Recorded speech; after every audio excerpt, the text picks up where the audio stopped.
si Austin Reeves at ang 185 million na pananatili sa Los Angeles Lakers, ano ang ibig sabihin nito para kay LeBron James? Isa sa pinakamalalaking balita ngayong off-season sa NBA ay ang desisyon ng Lakers na bigyan si Austin Reeves ng napakalaking 4-year, 185 million contract upang manatili sa koponan.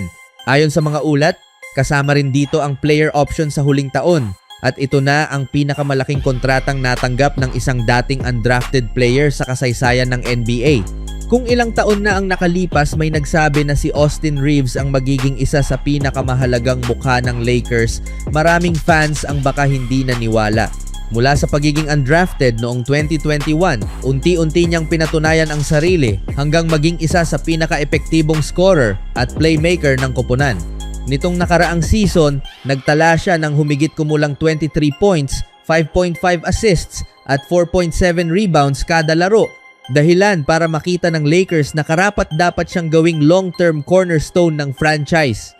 Pero ang mas malaking usapan dito ay hindi lang tungkol kay Austin Reeves.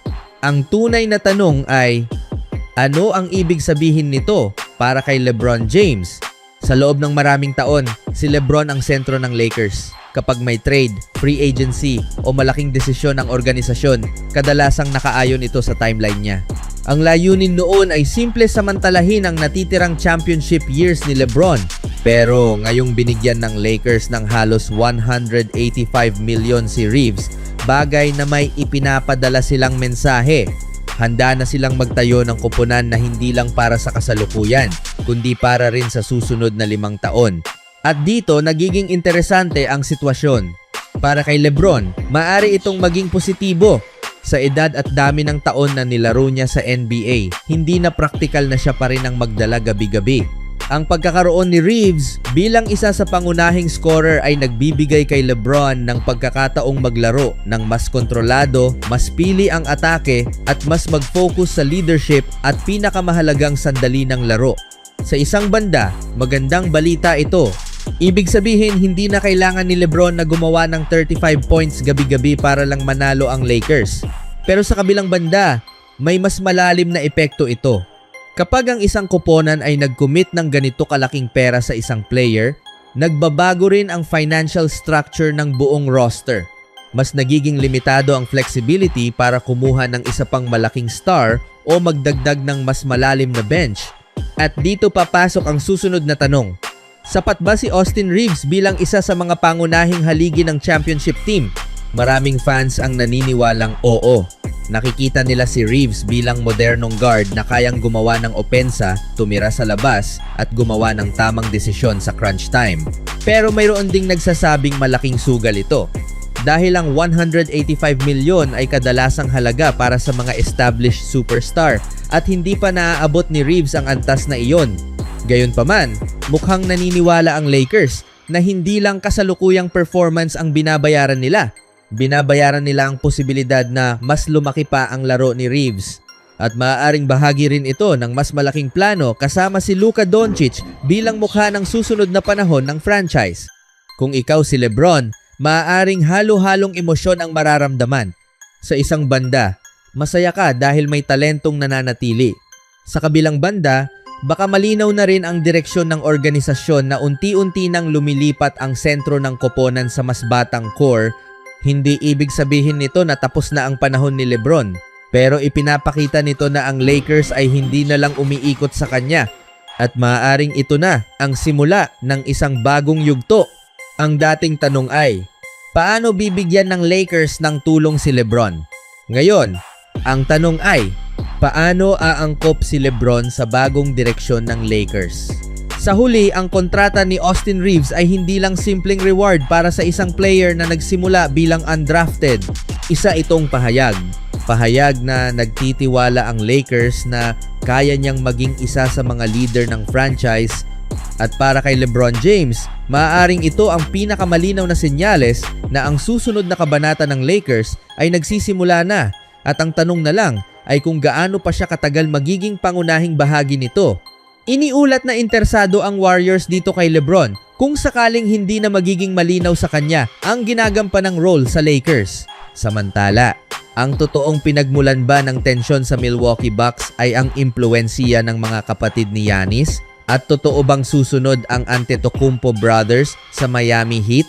Matapos ang nakakagulat na paglipat ni Giannis Antetokounmpo mula sa Milwaukee Bucks papunta sa Miami Heat, maraming usapan ang lumabas tungkol sa tunay na dahilan kung bakit tila nauwi sa hiwalayan ang relasyon ng superstar at ng organisasyon. At isa sa pinakamainit na usapin ngayon ay ito. Masyado bang yumuko ang Bucks sa kagustuhan ni Giannis at ng kanyang pamilya? Una sa lahat, mahalagang sabihin na wala pang opisyal na ulat o kumpirmasyon mula sa Bucks na ang mga kapatid ni Giannis ang direktang dahilan ng pagkasira ng organisasyon o ng coaching staff. Pero may mga lumabas na ulat at matagal ng usapan sa paligid ng NBA na naging sensitibong bahagi ng dynamics sa loob ng koponan ang malakas na impluwensya ni Giannis sa ilang desisyon. Isa sa madalas pag-usapan ng fans ay ang presensya ng kanyang kapatid na si Thanasis Antetokounmpo sa roster. Matagal siyang kasama sa Milwaukee at maraming naniniwala na ang kanyang presensya ay hindi lang dahil sa basketball value kundi dahil mahalaga siya sa comfort at suporta kay Giannis.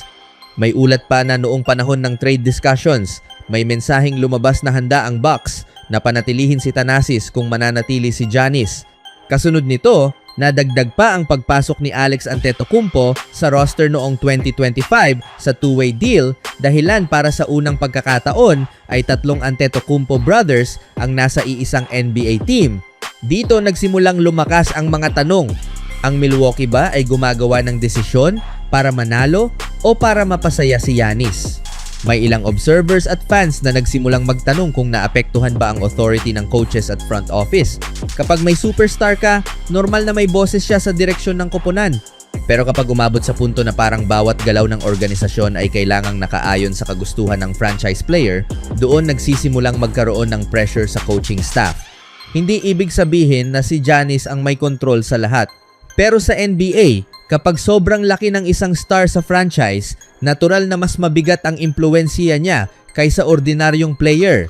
At nang hindi naging maganda ang resulta ng huling mga season kasama ang injuries, coaching changes, at maagang pagkakatanggal sa playoffs, unti-unting lumabas ang pakiramdam na baka panahon na para mag-reset ang Milwaukee. Kaya dumating ang blockbuster. Na-trade si Giannis sa Miami Heat kapalit ng malaking package na kinabibilangan ni na Tyler Herro, Kelly Ware, Jaime Jaquez Jr., mga batang assets at future draft picks. Ngayon naman ang bagong tanong, susunod ba ang Antetokounmpo brothers sa Miami? Sa ngayon, wala pang opisyal na ulat na plano ng Miami Heat na kunin lahat ng kapatid ni Giannis. Pero hindi rin imposibleng mangyari.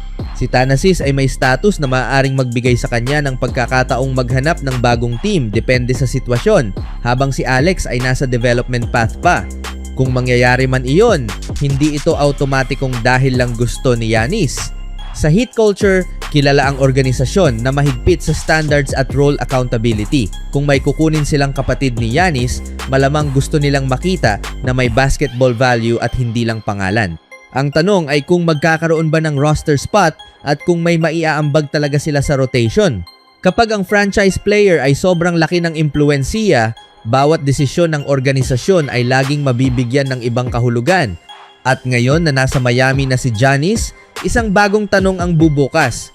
Dadalhin ba niya ang kanyang pamilya sa susunod na kabanata o magsisimula siya ng panibagong identidad na hiwalay sa nakasanayang sistema sa Milwaukee? Ano sa tingin nyo dito mga kaibigan?